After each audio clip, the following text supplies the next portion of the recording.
ઈ સમયમાં જો મેં આગળ આમ કેરી ઓન રાખ્યો હોત ને તો મેં કીધું હું તો મિસ્ટર બિસ્ટને વખણાત કીધું.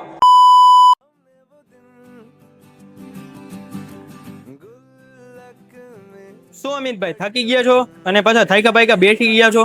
અરે વાત જ પૂછોમાં. આજે હમણાં થોડાક દિવસથી આ વરસાદે વિરામ લીધો ને એટલે સારો એવો ક્રાઉડ રહે છે અને સ્ટાફ તો ઓછો છે જ આપણે, તો મેં અગાઉ તમને કહું જ છું, પણ થોડુંક થકાઈ ગયું. આજે છે ને જૂની મેમરી યાદ કરવાનું મન થયું એટલે હું છે ને મોબાઈલમાં જૂની મેમરી જોઉં છું. શું છે મેમરી, મને બી બતાવો. હા જોવો તમે જોવો. અમારો મેં જયારે નવું ફેસબુક શીખ્યો હતો ને ત્યારે મેં આપણા ફેસબુકમાં જય ભગવતી ભેળ એન્ડ પાઉંભાજી કરી મેં પેજ બનાવ્યું હતું. અને ત્યારે છે ને હું પાઉંભાજી શીખતો હતો. પાઉંભાજી શીખતા મને એ સમયમાં વિચાર આવ્યો કે છે ને વિડીયો બનાવીને મૂકું તો કેવું લાગે. હવે આ વાત હું તમને કરું 2015-2016 ની. હવે ત્યારે તો એટલો બધો સોશિયલ મીડિયાનો સમય નહોતો અને એવું કઈ હતું નહીં. અને ત્યારે છે ને હું વિડીયો બનાવીને મૂકતો હતો. તો આજે આટલા વર્ષ પછી મને એમ થાય છે કે અત્યારે તો પબ્લિક કામ ધંધો મૂકીને બધું વિડીયો જ બનાવે છે. હવે એ સમયમાં જો મેં આગળ આમ કેરી ઓન રાખ્યો હોત ને તો મેં કીધું હું તો મિસ્ટર બિસ્ટને વખણાત કીધું.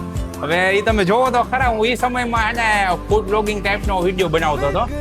અને અત્યારે એમ થોડોક અફસોસ થાય છે, પણ ઓલું કેવાય છે ને જાયગા અહીંયાથી હવા.